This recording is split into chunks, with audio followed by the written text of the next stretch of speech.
Hello and welcome to Landlord Voice, the podcast of the Scottish Association of Landlords, bringing to you all the news and views of what's happening in Scotland's private rented sector.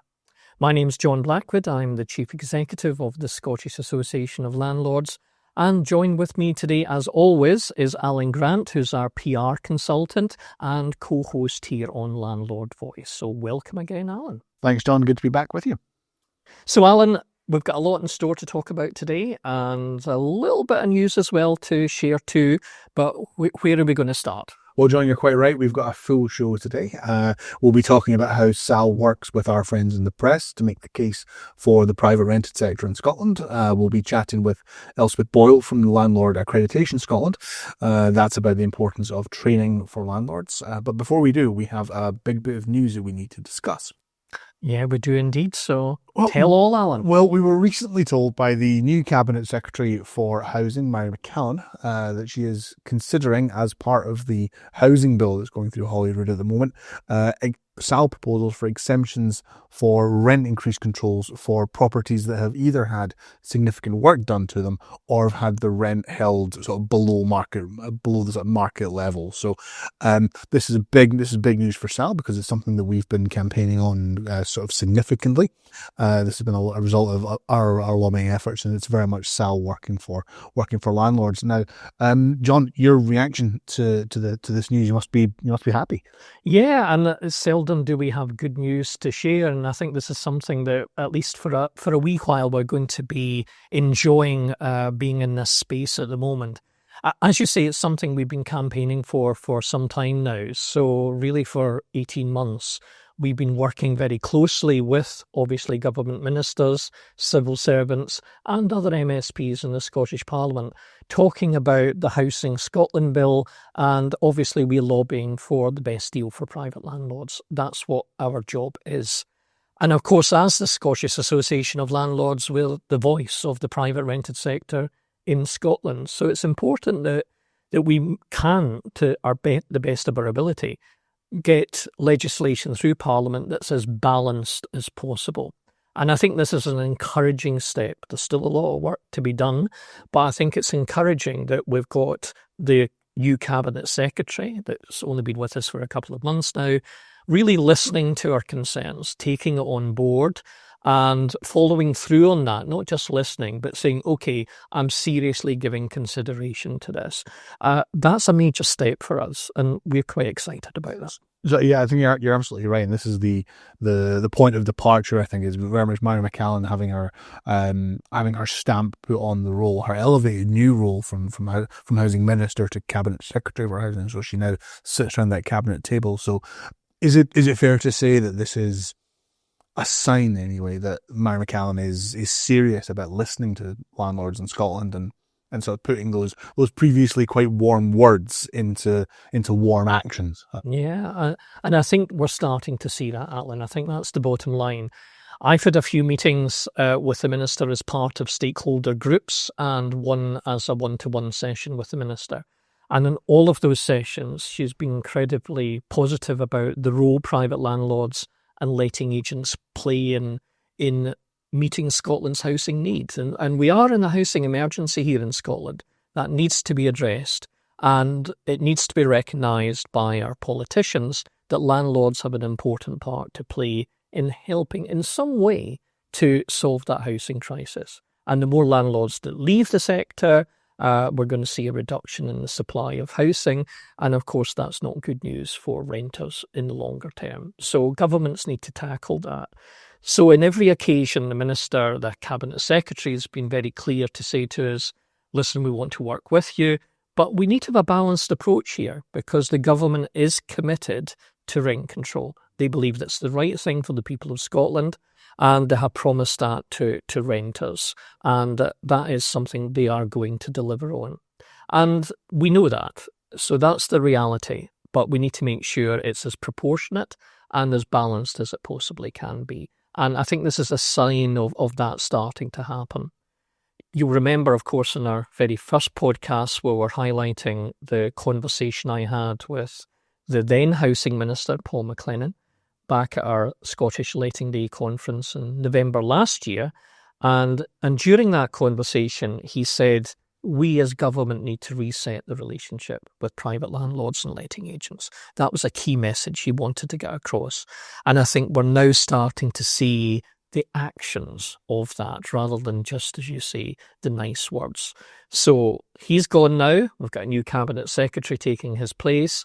But, is she going to continue that work that he started? And it looks as if she will. So, as I say, it's only the beginning of the conversations. The detail will all come out in regulations after the bill is passed. And it's then we'll really get into a truer understanding of what will this actually mean? What are they actually going to deliver for landlords and letting agents in Scotland? Now, John, you touch on the bill, which of course we mean the housing bill currently going through Holyrood. Now, that bill next week at time of recording, I should say, these things do date. Next week at time of recording, enters its final stage 3 proceedings in Parliament, and it's when the sort of the kind of do or die moment for what is a significant piece of legislation going through the Scottish Parliament. Now, for Sal, and speaking for Sal, what are Sal looking for from those stage 3 proceedings? Can you give us an insight into what the kind of ideal scenario and perhaps what you think is going to happen? Well, I remember saying in these podcasts before that when we were planning Landlord Voice and thinking, should we do a monthly podcast? And we thought, we're going to have enough material to say something new every month. And of course, very easily we have enough material. In fact, we could probably do many more than once a month. But in that time, we've had the change in minister. We've had, of course, the progress of the bill and these announcements that we're talking about today. So stage 3 is an important stage. It's the final stage of the bill. So we've had various debates at both Parliament level and at committee level and interactions with all parties in the Scottish Parliament. And now we're at this stage just before we are recording this podcast, just before the debate next week. So we expect by the end of next week, at the end of September, we will have the passage of the bill. So next week's going to be really interesting, and we'll wait and see what happens then. And there will be lots of political shenanigans going on in Parliament. That's politics for you, and that just has to be played out as a matter of course. So what we're looking for now is a greater understanding of the recognition that the private rented sector plays in providing much needed housing. So we need a recognition that landlords are valued and that they've got a role to play, not just now, but in the future. So the sector needs confidence. You have to remember, and always say this, landlords are investors. They can make choices as to whether to continue to be in the sector or to continue to invest in the sector or not. They can just sell up, get out, put the money somewhere else. Now, the downside of that is there would be a resultant lack of rented housing at the very least. So we want to avoid that at all costs in a time of a housing crisis. So how can we give reassurance to landlords that there's still a business and a viable business here for them? And more importantly, they should still be investing. So the government's been keen to focus on that. That's why in the last few weeks they've been saying they will be bringing forward exemptions for mid-market rent and institutional investors that build to rent. That's welcomed by the wider sector. But what about our sector, the sector I represent, which is largely individual landlords with small portfolios? We know that by far the majority, like 95% of landlords in Scotland, have less than 5 properties, many of whom just have 1 or 2 properties. So they very easily can exit the sector. We're already seeing over 700 landlords leave the sector on a monthly basis at the moment through our landlord registration statistics. So that's concerning and should be to all politicians, but in particular government ministers. So we want to hear more encouraging sounds from Parliament, albeit that they've been very clear in saying, we want to make sure that tenants are protected and that this bill gives them as maximum protection as they believe they can give. But also they want to balance that with giving safeguards to investors to encourage them to be in the sector. So hopefully we'll hear more of that, not just over the next week, but as we then start to consider regulations and the detail of everything we were talking about earlier. So the next certainly few months are going to be very interesting. Absolutely, and I think key part of that process, with as we get into regulations, as the bill makes its way through, is going to be that engagement process. Is Sal being that voice for landlords, talking to ministers, talking to civil servants, being engaged in the process, but also in the press, and winning the argument, if that's not become a slightly tainted phrase. Having that conversation and being that voice in the public as well. And that's right. And I guess key to all of that is certainly your involvement with Sal and getting our message across. So communication is key. Being open and honest is key as well too. And of course, doing the best we possibly can to make a case. I think we always have to remember that landlords are not the most popular of people in society. So, and we're starting from a position of saying that, listen, actually, landlords have a valuable role to play in providing, as I said earlier, much needed housing. But more importantly, we need to have a private sector as part of that wider housing economy. And that's important to provide the best housing that we possibly can to people here in Scotland. So these are key messages we want to get across, and we want to be reasonable and we want to have a balanced approach. We know that the government, and certainly the Scottish Government and the Scottish Parliament, is very much focused on the rights of consumers and the rights of tenants in our sector. And we have to accept that. We have to address that. And that's actually not a bad thing. We want our customers to be supported and feel valued and feel secure in their homes. You know, as a landlord, I want my tenants to be staying in their properties, not moving on because it's unaffordable or they don't feel they've got adequate protections. So we need to find that balance between those tenants, their rights, and the landlords and their rights too. We seem to forget that landlords, as well as having responsibilities, and we hear a lot about that, but they've got rights too. So how can we balance all of that? And certainly you've been very good at helping us getting that message across. And I believe you're going to be talking a bit more about that in our next edition of Landlord Focus. Well, this is true. Not to break an embargo or anything. People in my industry don't tend to do that. But yeah, we've been really busy for Allen Grant Communications and for Sal. We've had opinion pieces in major newspapers, most recently in the Scottish Daily Mail, and industry outlets like Scottish Housing News, and work very closely with people like Property 118, those kind of industry and essential industry news outlets.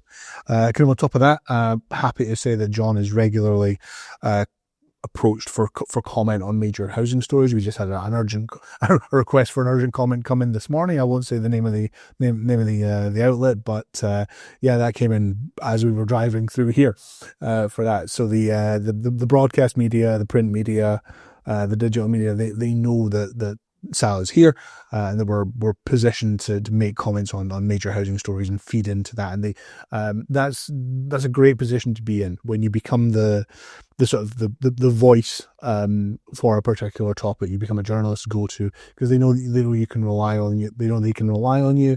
They will get a comment. They'll get something they can use, and they'll be treated in a professional and courteous manner.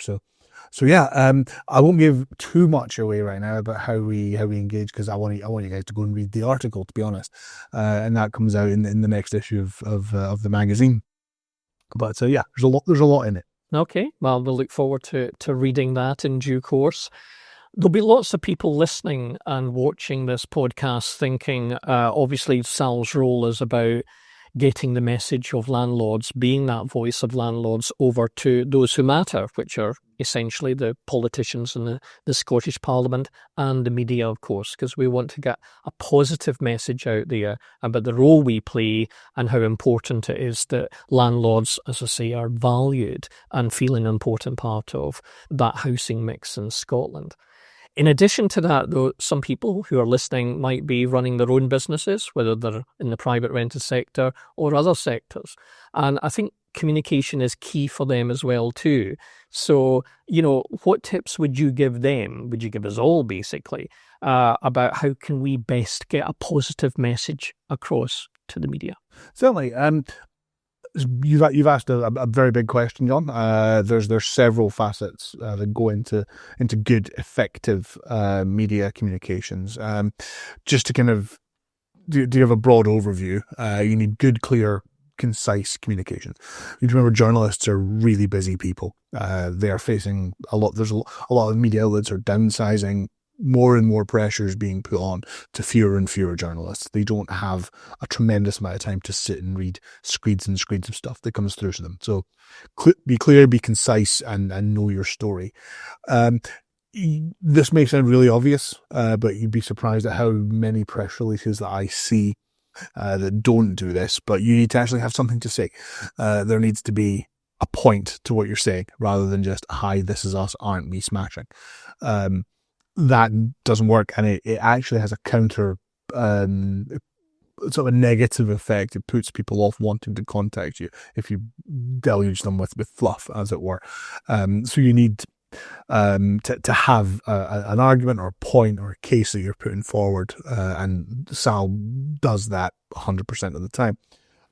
Accessibility is also important. Knowing that you have a spokesman available, that there's a spokesman on hand, spokesperson rather, that will give you a comment, that will respond in a timely manner and in a professional manner, and for a good line or a pithy comment or a wry observation on the situation. So, without giving a full TED talk on it, I am available to be contacted about these things. Please do feel free to get in touch with me if you have a problem like that. It's alangrantcommunications.com. But those are probably the main things I would touch on. That kind of professional approach is essential. A wee bit of self-promotion in there as well, Alan. So that's always appreciated, I'm sure. We are shameless tarts in my industry. So no, and I think that's great. And I think it's a very important message, seriously, that you're trying to get across there. And for us as Sal, that's really important, that not only do we react to the press stories, and a lot of our work, and I was always conscious of this, constantly we are getting calls from the press, whether it's newspapers, TV, whatever, asking, this is happening, what's your response to this?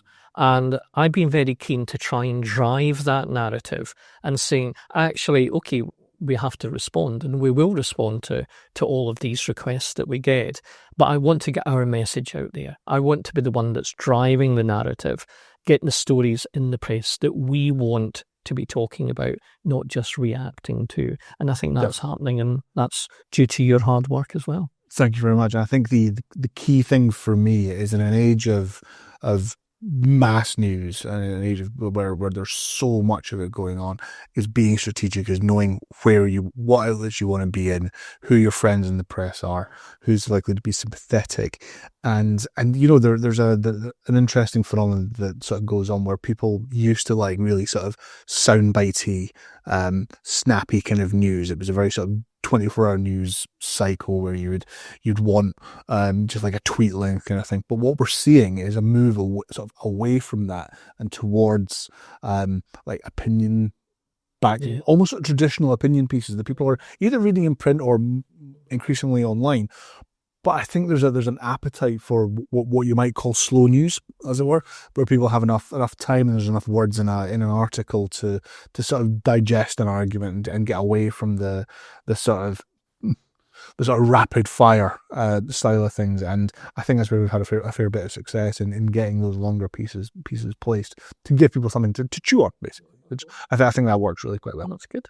Well, we've been talking a lot about communication and the importance of that, but something I want to focus on now is about information and education, because that equally is important. We're all running businesses as landlords and letting agents, and essentially, as with any business, you have to invest in training and education to, at the very least, keep yourself up to date with modern trends and how the business is moving, and of course changes in legislation like what we've been talking about. Absolutely. So I'm delighted today to say that joining us, we have our own Elspeth Boyle, and Elspeth is Director of Landlord Accreditation Scotland. Welcome, Elspeth. Hello, John. Nice to see you. Hello there, Elspeth. Thanks very much for taking the time to join us. And in this podcast, we've been talking about communication. I'm sure you've been listening to the conversation Alan and I have been having. But equally, as I would say, and I'm sure you would say better than I can, education is important, and landlords and agents need to be up to date, up to speed with what's happening. So my first question, I guess, to you, Elspeth, would be, why should any landlord, or letting agent for that matter, be interested in training that you've got to offer? So I think the main thing is that confidence in what you're doing comes from clarity. I think that's just so important, is that when you've got a decision to make, and let's face it, some of the decisions that you need to make in tenancies can be tricky. Hopefully most of the time everything is going swimmingly, but then there are times, and there are times when we just need to do official things, serving notices, ending a tenancy, all of these sorts of things. And you need to know what you're doing. That feeling that people get when they take a step and hope for the best is what we want people to avoid. We want people to just know exactly what to do and when to do it. And I think one of the things about this is that experience counts for a huge amount. And I always say that. It really does. But what you did 5 years ago might have no relevance to what you need to do today because of the very things that you've been talking about earlier. We've got a housing bill. Lots of things will change. And that's about the keeping up. That's about being there, hearing what you need to do. And the training that we do is practical. It's hands-on. It's how do I do it? Here you go. I think that's a great message. And it really does neatly follow on from what Alan and I were talking about there about communication, being clear, being open in the message you want to try and get across. And what you're saying is actually you need to have confidence in that too. So if you're letting property, you need to know what you're doing is right and the right thing, especially if it's questioned. So education, information gives you that power to feel confident. Now, Landlord Accreditation Scotland is an important part of the Scottish Association of Landlords, and you're heading that up, and you do a fantastic job for us in making sure that we're educating and informing not just our members, but the wider public, because, of course, anybody can go on training sessions and attend these webinars that are online.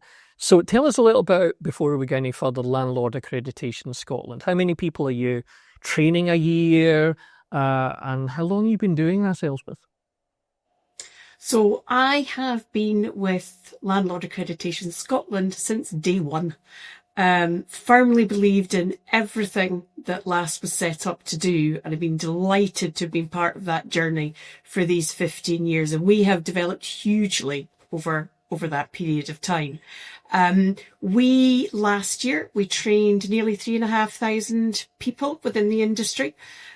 We did around 160 webinars. We do between that and 180 each year.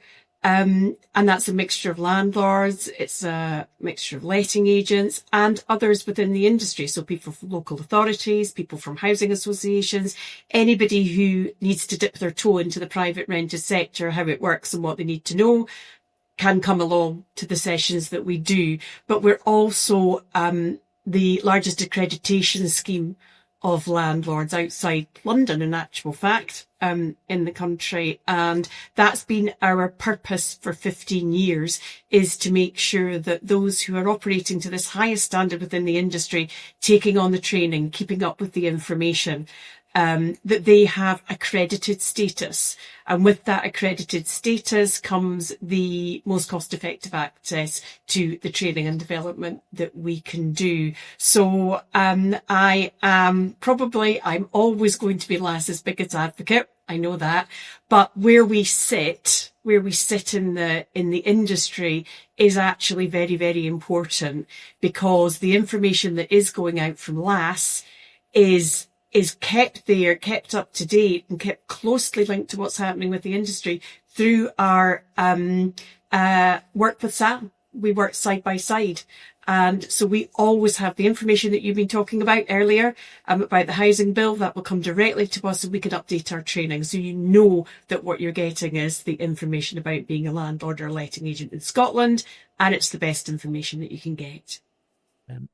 Bang on message. Thank you, Elspeth. That's all great. So, and I think an important message to get across as well is, of course, as I say, LAS is an integral part of SAL, but everything we do as both SAL and LAS is Scottish focused. It's about looking at being a landlord or a letting agent in Scotland, which actually is very different to the rest of the UK. Not least trying to keep up with legislation, but our practice, how we manage our tenancies, and perhaps some of the issues that we're coming across are different here in Scotland. And we're very much in the vanguard of any changes in the sector, but we're able to, as landlords and letting agents ourselves, respond to these changes and share our experience and knowledge with every landlord and letting agent. Now, we're coming up to a time, I know, with Landlord Accreditation Scotland, where letting agents will be looking at their training requirements, and you're just about to launch next year's Let Well training programme. Do you want to tell us a little bit about that? And that's obviously focused on our letting agent members, if they want to get their members of staff qualified. But what is that training, and how do they find out more about it? So yes, the Let Well programme is one which will meet all Scottish Government requirements for being able to continue to practice as a letting agent in Scotland. It's a professional qualification. So as much as it meets those requirements and is okayed by the government as part of that, it's much, much more than that. What we do is we take the whole business of lettings and make sure that those who are going through the programme, which lasts for 5 months, and we have yourself and myself delivering that, John, to as many agents as we possibly can who need that qualification or want that qualification to continue, as I say, to practice. So 5 months of work. It's not exams, it's assignments that you'll be set. And daunting though that may sound if you haven't been in education for a while, we've had so much feedback that says, do you know what? It's the best way to do it. You've got support. You've got access to people who can help. You've got your peer group who will actually interact with you as well. So it starts in January, late January, early February, and runs, as I say, for those 5 months. And you'll be with John and I if you come along and do that Let Well training for 3 days in each of those months. So we'll get to know you, you'll get to know us, and it leads to the CIH level 6. Or I should say SQA level 6 qualification in managing and letting residential property. That's great. And a lot of those sessions are online, so they're quite accessible for letting agent staff, and we're doing some in-person sessions as well too. So you can meet others who are on the training too. So, and if people want to find out more about that training, Elspeth, how can they find out more about it? Pop onto the website. It's right there on the letting agent tab at the top of the website. So do that. But we have a member of staff who's works solely on this. So you can call the office, do the old fashioned thing, pick up the phone and speak to Charlotte, and she can actually guide you through getting booked onto that. Easy to do on the website, easy to do by just calling the office. And the website, just so that everybody's aware if they're listening to it today and not come across it before? LandlordAccreditationScotland.com. And for those landlords listening to this who are thinking, okay, I've not done training before, you're telling me this training, it's not just about going back to school, that's not what these sessions are about. They're online, so again, they're accessible. How long do they last? Give us an idea, just how much of my time would I be donating to this? Yeah, so most of our webinars are an hour. So a little bit of settling in at the beginning, live questions at the end, Q&A session at the end, but an hour in total. There are some which are slightly longer than that, where we've got more in-depth legislation that we want to make sure you're happy with, so maybe 75 minutes. And then for letting agents, the letting agent programs, they're done over 2 webinars, which are an hour long in a week. So the Lettings and Practice program and the Letting Agent Compliance program, they're done over 2 webinars in a week, and they've each got 7 modules each. So full compliance with the CPD requirements that you need if you do those as a letting agent. Landlord, those are done online as well, so easy to be on. And there are materials that go with these, so something that will help you out once you've actually done the webinar. And as you said earlier, they're very practical focused. So it's not just this is the legislation, get on with it. No. But for a landlord, these are tips we can share with you to help make your job that little bit easier as well too. And finally, for a landlord, looking at the training, thinking, okay, I'm going to try this. I'm going to go to the website. I know there's an array of different courses available. So where would you steer a landlord who's not done any training before? What do you think they should start off looking at?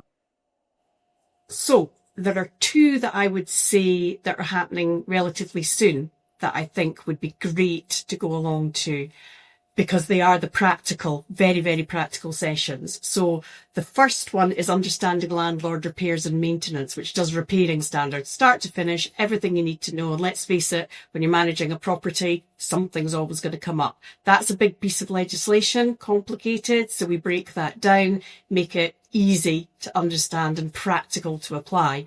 That's running on the 15th of October. And also on the 15th of October, we've got one which is a landlord's guide to changes during a tenancy. And that's a fantastic webinar to come along to, because that is dealing with things like a change in rent. So it's looking at absolutely getting that rent increase right, knowing all of the legislation around that, so avoiding the pitfalls, and also anything else that might happen during a tenancy that might change it. And these are the things that you really do need to get right, or there are issues later on down the line. They're both happening on the 15th of October. Equally good, I would say that, but they're both delivered by Gail Bowden, who lots of SAL members will know, but she has a fantastic knowledge on both of these subjects. So those are the 2 I would recommend. Well, Elspeth, thank you for your time today, and I think there's a lot of really useful information for us to take away and digest today, and hopefully we'll hear more from you soon. You're going to be speaking at Scottish Letting Day Conference on the 21st of October. We'll be talking more about that in a second, but you're going to be there talking about the benefits of training and giving snippets of different kinds of training that are available through LAS. So we'll look forward to seeing you then. Elspeth Boyer from Landlord Accreditation Scotland, thanks for joining us today. Thank you for having me. Well, another great conversation in our series of private rented sector interviews. Thanks, John, and thanks again to Elspeth for taking the time to join us today. Lots in that interview, John. What's your impression of what Elspeth said to us? Well, I think the main takeaway for us is that education's important, and we as SAL, through LAS, have spent a number of years now. It's not a new project. We've been working on it for a long time. And over those years, we've developed a whole suite of different training courses that helps landlords find what they need to know in bite sizes almost. So do have a look at the website, landlordaccreditationscotland.com, and you'll be able to find the range of courses there. So as with any business, industries change, and the private rental sector is no different. And you always need to keep up to date with what's happening to help grow your business, to help make it as successful as possible and financially viable too. So there's always a degree of investment into learning how to do the job a little bit better. And as I say, keeping up with the changes. So I think that's the main thing that Elspeth's coming across with today, and we want to make sure that that is the case. I was involved in developing Landlord Accreditation Scotland, and at the time it was posed to me by certainly people in government that why would any landlord go for training? Landlords don't want to know how to do things better. That's not in their DNA, as it were. And I said, no, I think landlords do. And I said, but there is nothing out there. Back then, there were no courses available, or very, very few, and certainly nothing that was Scottish specific. So I said to my colleagues at the time, let's just try it. Let's see how this works. And as Elspeth said, there's over 3,500 landlords and letting agents going for that training every year. So that's a great success story. And there's many new customers, new landlords and agents coming on board all the time. So please go and look and see what Landlord Accreditation Scotland's got to offer. Sure. I imagine you've had feedback from members about the training that you've pointed them in LAS's direction for. Can you give us an insight into what you've heard from them in terms of the usefulness of the training and what it's meant to them to have that resource available? I think the fact that it's practical is the key thing. So it's a case of not just throwing a book at them and saying, right, there's the legislation, go and read up on it. It's about saying, how do you make that user-friendly? How do you put that into everyday actions as a landlord managing those properties? And that's what we do. So we know what the nuances are with all the legislation, that how can we make it easy to understand and, as I say, practical, that people can easily employ. And, none of it's rocket science. It's a case of the private rented sector is based on developing relationships. It's based on people. Yes, we're letting properties, but actually it's the people relationships that matter and managing those expectations as well too. And legislation is largely based on that. So certainly our training is focused on that, and I think that's a good thing. And of course, the big advantage of a SAL membership is that you get access to a free helpline. And many people are coming to that helpline saying, right, how do I bring a tenancy to an end? How do I increase the rent? Now, we can obviously give them that advice, but more importantly, we can say, do we run training courses on this? So there's actually, for an hour of your time, you can go in this webinar and ask the questions, because they're live sessions. It's not a recording. They're live sessions. And you can ask the questions that are pertinent to you and your business at that time. So we're able to signpost on, and that works. And yes, landlords come back for more training. So I think the proof is in the pudding. Landlords are obviously getting the benefit from it and recommending it to others, which is great. It sounds like a really sort of well-rounded offer that's available to Scottish landlords by working with SAL or working with LAS. You get the training aspect of it, and you get the kind of on the ground support and guidance and backing that's really necessary. Now you touched on it in your conversation with Elspeth, but we are fast approaching October, and that means Scottish Letting Day. Can you give our listeners and viewers a little behind the scenes insight into how plans are going? Yeah, you might be pleased to hear, and certainly maybe even some of the listeners as well too, that this will be the last time I will bleat on about this. So we have been talking about it at length in the last few podcasts, but I make no excuse for that. I think that's important. It's the biggest gathering of landlords and letting agents in Scotland. And it's an opportunity, of course, for us all to come together, share ideas, to meet each other, because we tend to work in isolation. So it's a good opportunity to physically mix with other people. And that's at our conference, Scottish Letting Day, which takes place on the 21st of October at Murrayfield Stadium in Edinburgh. So it's a whole day conference, and it's a great opportunity for you to come along and choose what you want to hear and what you want to go and find out more about. So it's a day, the programme's online, so you can have a look at that at scottishlandlords.com.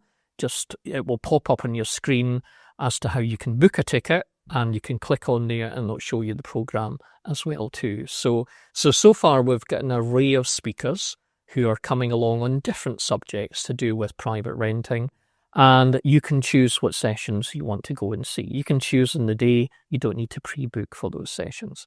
And they are repeated, so it gives you an opportunity to go and see something else, and you'll still have a chance to see that particular session if you want to.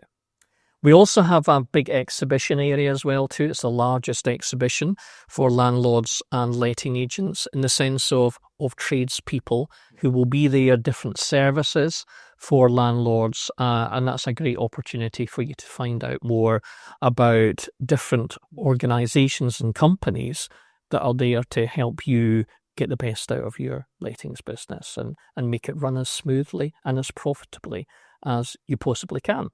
So that's all good news. I guess perhaps something that's new is that we are working on now our podcast that's going to be broadcast and recorded during the conference, and it's the very last session of the day. And I'm delighted to say that Stephen Jardine, the TV presenter and broadcaster, many of you listening will be aware of him, has agreed to chair that session for us. So it's going to be live recording, or very much a question time debate with politicians, and focused, of course, on the private rented sector, what the government's doing for the sector and what other politicians of other political parties feel it should be doing. We have invited all the political parties in Scotland to put up a speaker, so we're still waiting for confirmation from some of them. If any of those offices are watching just now, check your emails and get back to me. You will be hearing from us. Yeah, exactly. So we'll be chasing them now that they're back from recess. Hopefully we'll have those names confirmed, and on our social media we'll be announcing that in due course. So if you haven't booked your ticket, last time I'm going to say it, Alan, go to scottishlandlords.com and you can book your ticket for conference day. And remember, it does cost. It's a great day out. You get lunch as well, and it's a nice lunch too. And it's all tax deductible. So, it's well worth, as Elspeth was saying, investing in finding out more about running your business. And if nothing else, it'll give you that little bit extra bit of confidence in knowing that at least you're a bit more up to date with what's happening. And I'm sure in the next podcast episode, we can start plugging Scottish Letting Day 2026 and start the whole process again. Before we know it. But thanks, John. And with that, another episode of Landlord Voice comes to an end. Thank you for watching and or listening. And please do think about liking, sharing, and subscribing to our podcast. It really helps us out. It takes a lot of work to put these things together, and we're very proud of the show, and it would really help us out if you can do that for us. But for now, it just remains for me to say, for me, Alan Grant, and for John Blackwood, we will see you next time.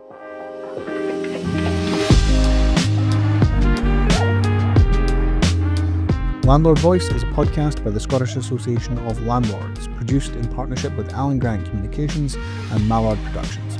All footage and music was used with permission. Questions, comments, suggestions, or other feedback should be sent to alan@alangrantcommunications.com.